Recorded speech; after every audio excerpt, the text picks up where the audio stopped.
요한계시록 특강 39번째 시간입니다. 오늘은 계시록 18장 14절부터 계시록 19장 3절까지 말씀드리도록 하겠습니다. 음녀 바빌론의 죄과와 심판이 되겠습니다. 지난 시간에는 음녀 거대한 바빌론의 멸망이 진행되는 과정과 그녀의 거래 품목에 사람들의 혼도 포함되어 있다는 말씀을 드렸습니다. 말세의 현상은 사람들이 마귀에게 자신들의 혼을 거래하는 그런 지경에까지 이른다는 것입니다. 자, 계시록 18장 14절 보시겠습니다. 그리고 너의 혼이 정욕을 따라 추구했던 열매들이 너에게서 떠났고 맛 좋고 질 좋은 모든 것들이 너에게서 떠났으니 너는 그것들을 결코 다시는 발견하지 못하리라.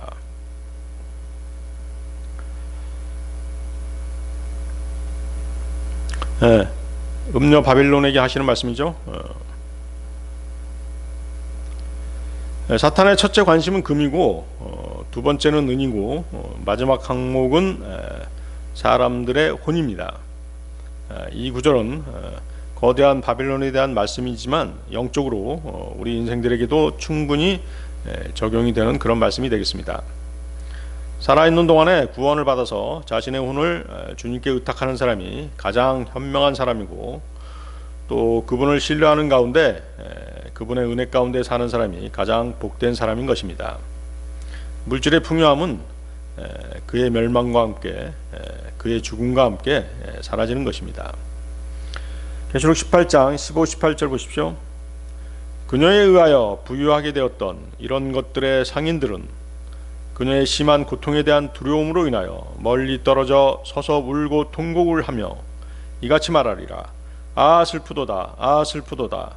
고운 암화포와 자주색 옷감과 주홍색 옷감으로 옷 입혀졌고 금과 보석들과 진주들로 꾸며졌던 저 거대한 도시여, 이는 1시간 만에 그토록 막대한 재물들이 없어졌기 때문이라. 또한 각각의 선장과 선박들 안에 함께 있는 집단 전체와 항해자들과 바다를 통하여 무역하는 자들은 모두 멀리 떨어져 서 있었는데 그들이 그녀가 태워지는 연기를 보자 외치며 말하기를 어느 도시가 이 거대한 도시에 비견되리요 하였더라.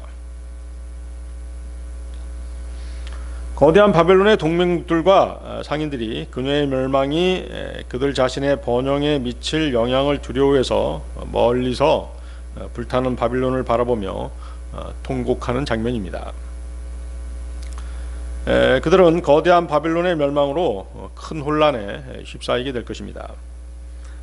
이는 그들이 참여했던 경제 동맹체가 붕괴되어서 큰 이득을 안겨주던 시장이 무너지기 때문입니다. 상인들도 자신들의 상품을 사줄 거대한 시장이 없어졌기에 슬퍼할 수밖에 없습니다. 그들 무역상들이 바빌론의 멸망을 슬퍼하며 그녀의 권력과 부와 화려함, 사치를 회상하는 장면입니다.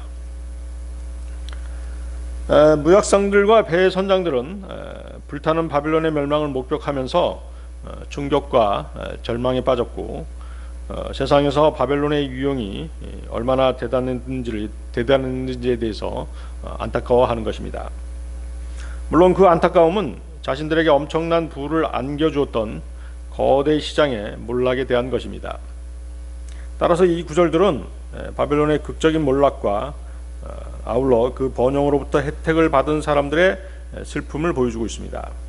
그 슬픔은 자신들의 죄에 대한 하나님을 향한 회개의 슬픔이 아니라 단지 물질적인 손해 본 것에 따른 육신적인 슬픔일 뿐입니다. 하나님의 심판 앞에서 세상의 부와 권력이 일시적이라는 것을 바벨론의 심판을 통해서 보여주셨음에도 불구하고 세상 사람들은 당장 눈앞에 보이는 물질의 풍요로움이 사라진 것에 대해서 안타까워하는 것입니다. 계시록 18장 19절로 가겠습니다. 그러고는 그들이 그들의 머리 위에 티끌을 뿌렸으며 울고 통곡하면서 외쳐 말하기를 아 슬프도다, 아 슬프도다. 저 거대한 도시여, 그녀의 고가의 상품으로 인하여 바다에서 선박들을 가진 자들 모두를 부유하게 하였던 도시여 이는 그녀가 1시간 만에 황량하게 되기 때문이라 하였더라. 자, 머리로 티끌을 뿌리는 것은 어떤 절망적인 상황이나 죽음, 또 죽은 자의 장사를 지낼 때 슬픔과 애통함을 나타내는 상징적인 행위입니다. 자신이 티끌과도 같은 아무것도 아닌 존재라는 뜻으로 자신을 낮추는 행동인 것이죠. 베옷을 입는 것도 자신을 낮추어서 슬픔을 표시하는 겸손한 자세를 외적으로 표현하는 방법입니다. 이렇듯 겸손한 자세를 취하지만 물질에 대한 탐욕으로 가득 차 있는 것이 인간의 부패한 마음인 것입니다. 그 욥기를 보면요, 욥이 고난에 처하자 그를 위로하러 온 욥의 친구들은 너무도 비참한 욥의 상황을 보고 머리 위에 티끌을 뿌립니다. 욥기 2장 12절이 그 내용인데요. 그리고 그들이 멀리 떨어져 자신들의 눈을 들어 올렸는데도 그를 몰라보자 그들은 자신들의 음성을 높여 울었더라. 그리고 그들이 모두 저마다 자신의 덧옷을 찢고 하늘을 향하여 그들의 머리 위로 티끌을 뿌렸더라. 계시록 18장 19절에서 통곡하는 자들의 슬픔은,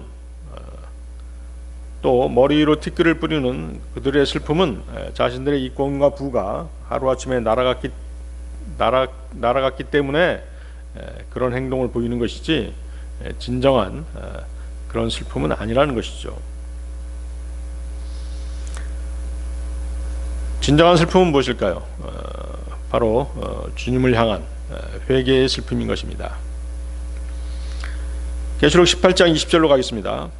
너 하늘아 그녀로 인하여 크게 기뻐하라. 그리고 너희 거룩한 사도들과 예언자들아 그녀로 인하여 크게 기뻐하라. 이는 하나님께서 그녀에게 너희의 복수를 해 주셨기 때문이라. 바벨론의 멸망을 스포하는 사람들은 지상에 남아서 그녀 바벨론으로부터 물질적 이득을 취하던 사람들이었습니다. 한마디로 하나님을 모르는 사람들이었던 것이죠. 하나님을 믿지 않았던 사람들이었던 것입니다. 반면에 그녀의 멸망을 기뻐하는 사람들은 땅과 하늘의 성도들입니다. 본문의 거룩한 사도들은 신약교회의 복음의 진리를 전파하던 사람들을 대표하는 그런 사람들로 봐야 되겠습니다. 예언자들은 구약의 율법을 대표하는 자들입니다. 즉 이스라엘의 말씀을 선포했던 자들인 것이죠. 거대한 바벨론의 멸망은 성경 예언에 따른 하나님의 복수가 성취되었음을 보여주는 것입니다. 계시록 19장 1절 2절이 그 말씀인데요. 그리고 이 일들이 있은 후에 내가 하늘에 있는 많은 백성의 커다란 음성을 들었으니 이같이 말하였더라. 할렐루야 구원과 영광과 존귀와 권능이 주 우리 하나님께 있기를 바라노라. 이는 그분의 심판들이 진실하고 의롭기 때문이요 자신의 음행으로 땅을 부패시킨 그 큰 음녀를 그분께서 심판하셨으며 그분의 종들의 피에 관하여 그녀의 손에 복수하셨기 때문이라.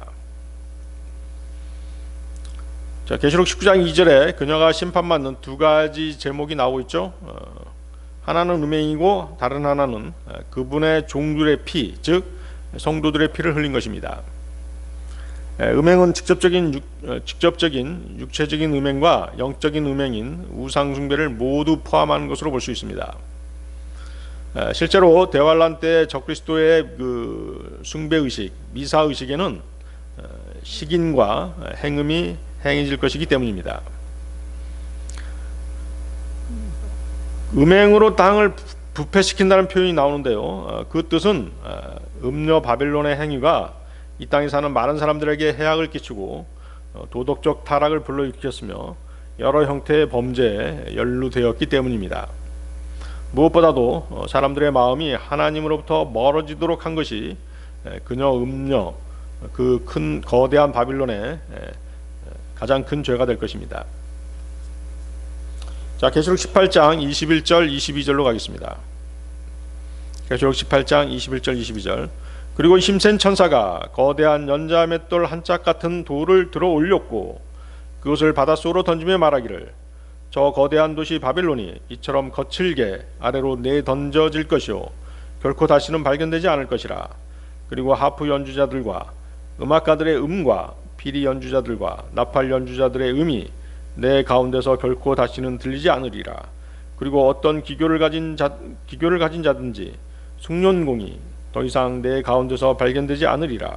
그리고 연자맷돌 한 짝의 소리도 내 가운데서 결코 다시는 들리지 않으리라. 자, 21절에 다시 힘센 천사가 등장합니다. 이 힘센 천사는 계시록 5장 2절과 계시록 10장 1, 2절에 나왔었죠. 그렇지만 동일한 천사인지는 확인하기가 어렵습니다. 계시록 5장 2절과 계시록 10장 1, 2절을 한번 읽어보고 가겠습니다. 계시록 5장 2절 말씀. 그런 다음에 힘센 천사가 큰 목소리로 공포하기를 누가 그 책을 펼 자격이 있으며 그것에 봉인들을 뗄 자격이 있는가 하는 것을 내가 보았더라. 계시록 10장 1, 2절 말씀. 내가 구름으로 옷 입혀진 또 다른 힘센 천사가 하늘로부터 내려오는 것을 보았노라. 그런데 무지개 하나가 그의 머리 위에 있었고 그의 얼굴은 태양 같았으며 그의 두 발은 불기둥들 같았더라. 그리고 그가 자기 손에 펼쳐진 작은 책을 가지고 있었더라. 그리고 그가 자신의 오른발은 바다 위로 자신의 왼발은 땅 위에 두었으며. 자, 이 구절들은 다 설명했던 구절입니다만은, 그래서 이 계시록 5장과 계시록 10장의 힘센 천사는 봉인된 책과 관련이 있었습니다. 그런데 본문 21절의 힘센 천사는 큰 맷돌 한 짝 같은 돌을 바다에 던지는 것으로 바빌론의 멸망을 기정사실화하고 있습니다. 바빌론 멸망을 보여주고 있는 것이죠. 물속에 가라앉는다는 것을 보여주는 것입니다. 한동안 세상의 여왕으로 군림했고 적그리스도의 신부로 적그리스도 세력의 앞잡이 노릇을 했지만 이제 영원한 멸망을 당하게 된 것입니다. 이것은 에레미야서 51장 61절 64절 말씀의 성취입니다. 에레미야서 51장 61절에서 64절 말씀 보시겠습니다. 그러고 나서 에레미야가 스라야에게 이같이 말하였더라. 너는 바빌론에 왔을 때 살펴볼지니 이 모든 말씀들을 읽을지니라. 그때 너는 이같이 말하리라. 오 주여, 당신께서 이 장소를 끊어내리시려고 이곳을 대적하여 말씀하시기를 아무도 그곳 안에 남아있지 아니할 것이요 사람도 짐승도 그러하리라. 오히려 그것이 영원토록 황량해지리라 하셨나이다. 그런 다음에 내가 이 책을 읽는 것을 끝마쳤을 때 이러한 일이 있으리니 너는 그것에 돌 하나를 매달고 그것을 유프라테스 한 복판에 던질지니라. 그러면서 너는 이같이 말할지니라. 바벨론은 이와 같이 가라앉을 것이요 내가 그녀 위에 가져올 해악으로부터 일어나지도 못하리라. 그리하면 그들이 지치리라. 여기까지가 에레미야의 말들이라. 사람들을 실족하게 해서 마귀의 소나기로 이끌었던 신비의 거대한 바빌론은 예언된 말씀처럼 바다에 던져질 것입니다. 그녀는 거짓 교리와 거짓 믿음으로 많은 사람들을 실족시켰던 것입니다. 마태복음 18장 6절 말씀인데요. 그러나 누구라도 나를 믿는 이 어린아이들 중 한 명을 실족시키는 자는 그의 목 주위에 연자맷돌 한 짝이 걸린 채 그가 바다 깊은 곳에 빠져 죽게 되는 것이 그에게 더 나으리라. 아마도 그 제2의 바티칸 시티가 건설된다면 그곳은 바닷가 근처에 자리 잡을 것이고 물의 넘침으로 바다에 빠지고 가라앉는 일은 어렵지 않게 일어나게 될 것입니다. 물론 그 힘센 천사가 직접 거대한 바빌론을 바닷속에 던져 넣을 수도 있습니다. 하나님께서 불가능한 일이 없어지기 때문입니다. 거기 그 22절 보십시오. 계시록 18장 22절 거기 기교라는 말이 나오죠. 기교, 영어로 크래프트인데요. 기교라는 말은 짐승의 형상에 생명을 주는 것 같은 그런 그 첨단 과학 기술을 말합니다. 지금 AI 기술이 점점점 더 발전해 가고 있죠. 그래서 거짓 선지자가 짐승의 형상이 말을 하게끔 그렇게까지 하지 않습니까?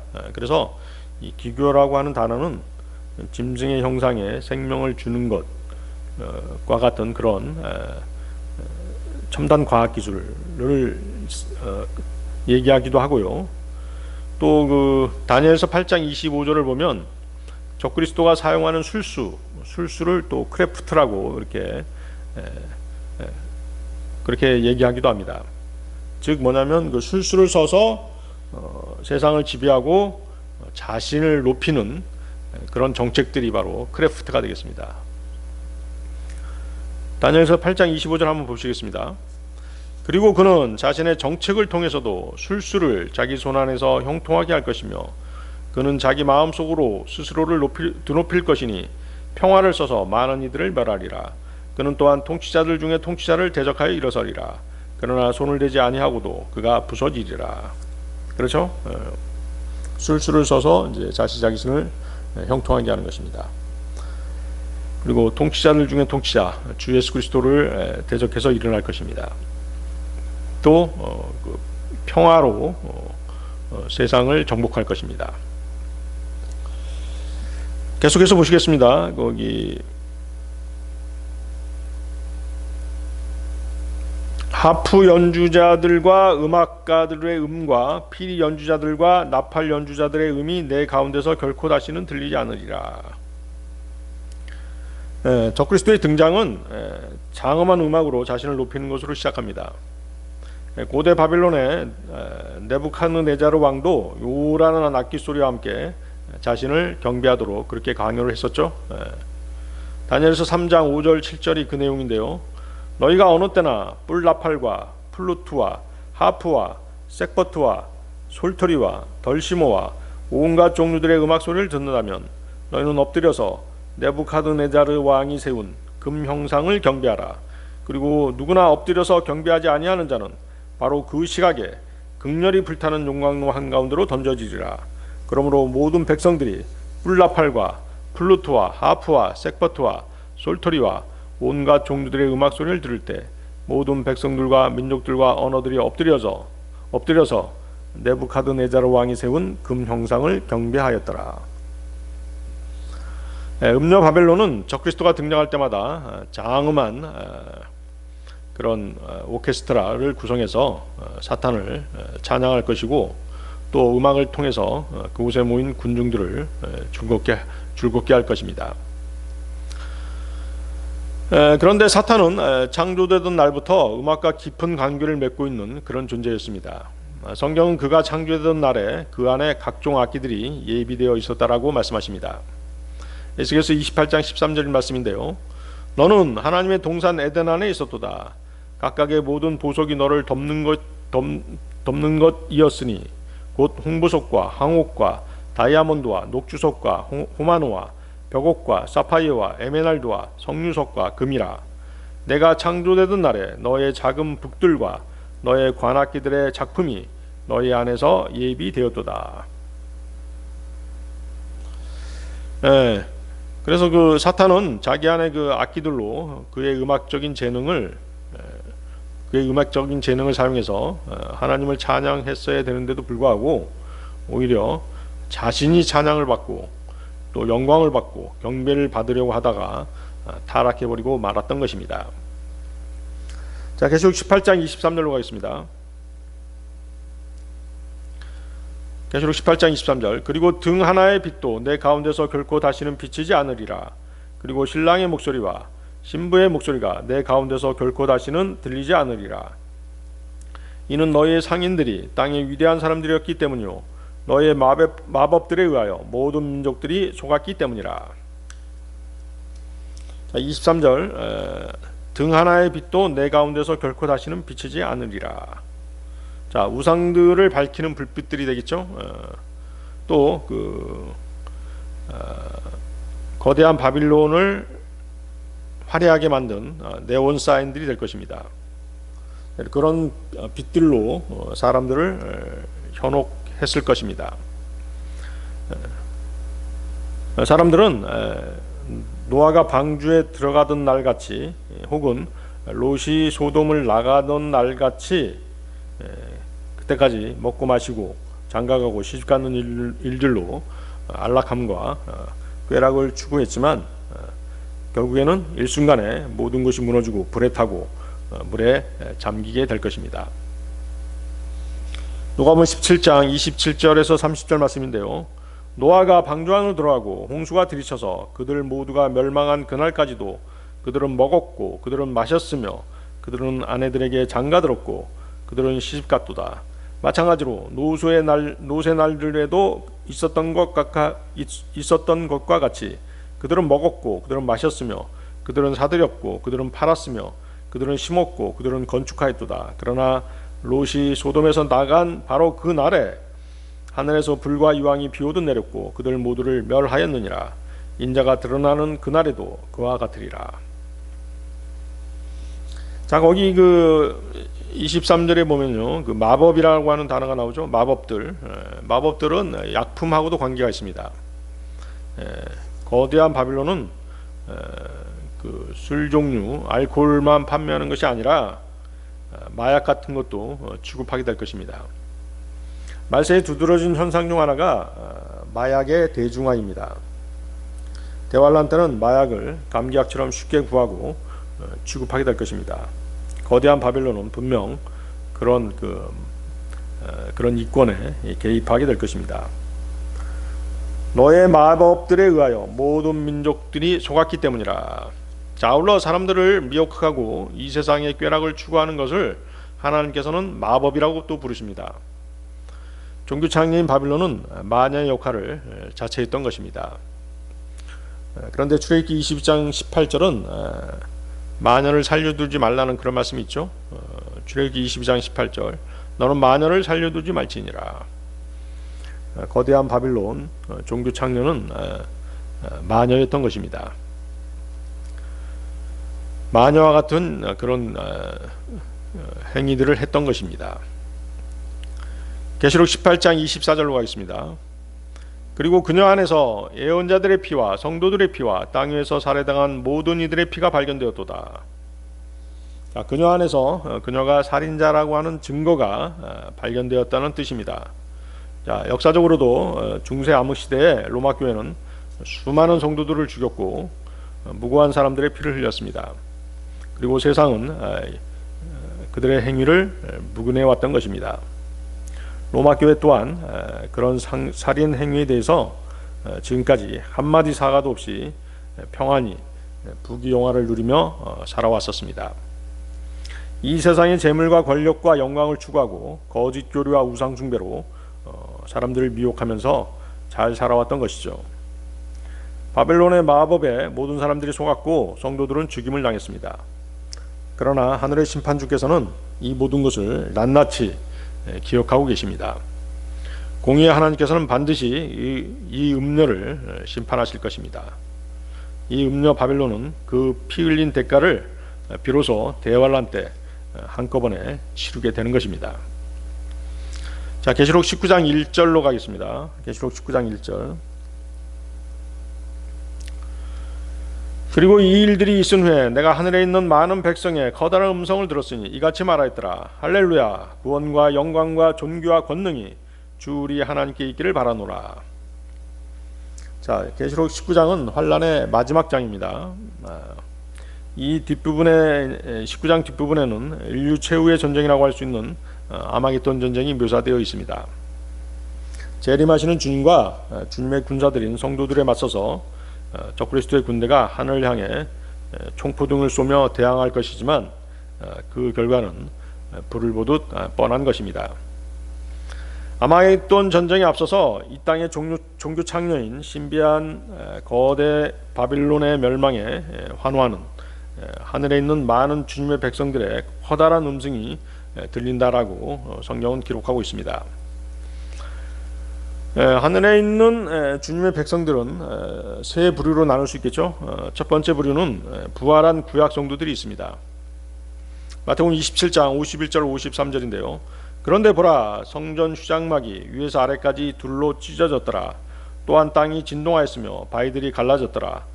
그러고 나서 무덤들이 열렸으며 잠들었던 많은 성도들의 몸이 일어났으니 그분의 부활 후에 무덤들에서 나왔고 거룩한 도성으로 들어가서 많은 이들에게 나타났더라.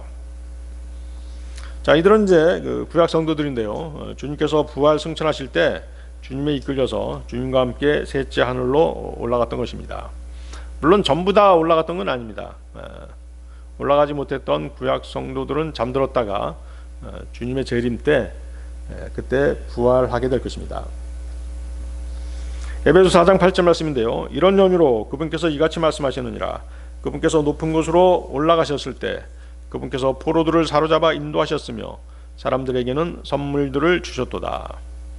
포로들을 사로잡아 인도하셨으며 구약 성도들을 말씀하시는 것입니다. 자, 두 번째 부류는 환난 전에 휴거된 신약 성도들입니다. 자, 우리 그리스도인 현재 작금의 은혜 시대의 그리스도인들이죠. 주님 안에 죽었던 성도들이 먼저 일어나고 그 다음에 살아있던 성도들이 휴거되는 것입니다. 고린도전서 15장 51절 54절 말씀입니다.